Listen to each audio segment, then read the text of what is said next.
Let's review the module and wrap up with a practice certification exam question. In summary, in this module you learned how to describe the history, technology, and terminology behind containers, differentiate containers from bare metal servers and VMs, illustrate the components of Docker and how they interact, and identify the characteristics of a microservices architecture. You also learned how to recognize the drivers for using container orchestration services and the AWS services that you can use for container management, host a dynamic website by using Docker containers, and describe how Elastic Beanstalk is used to deploy containers. Now, let's take a look at a sample exam question. A cloud architect wants to migrate a web application to containers. The team does not have much experience with AWS or containers, but the architect wants to get them started quickly to be able to experiment. Which solution would be best?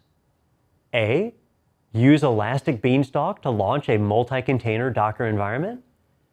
B, use Amazon ECR to host Docker images that they create from scratch.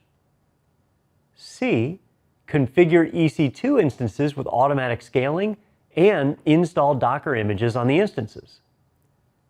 D, configure Amazon ECS with a cluster of EC2 instances that run Docker containers. Note the key requirements stated in the problem.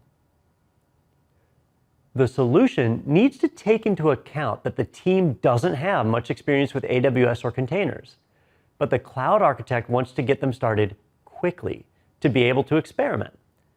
Consider the answer choices and rule them out based on these key requirements. We'll pause a few seconds before discussing the correct answer. If you need more time to consider the answer choices, pause the video.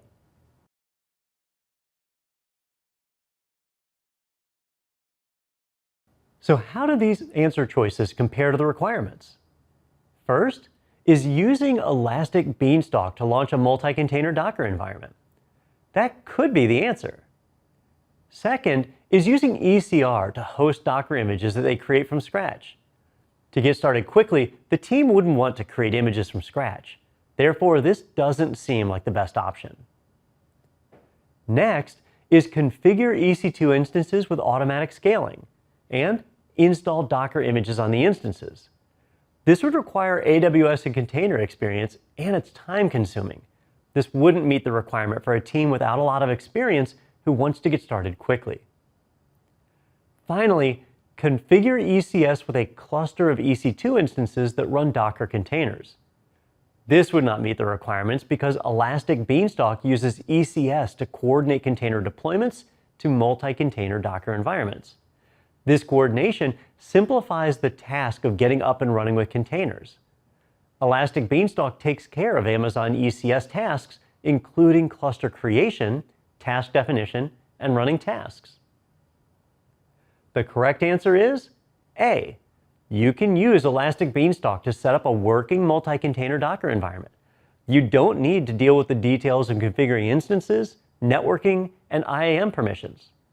You might want to use Amazon ECR, but you would want the team to use existing images as a starting point. That concludes this module. Thanks for watching, and see you in the next video.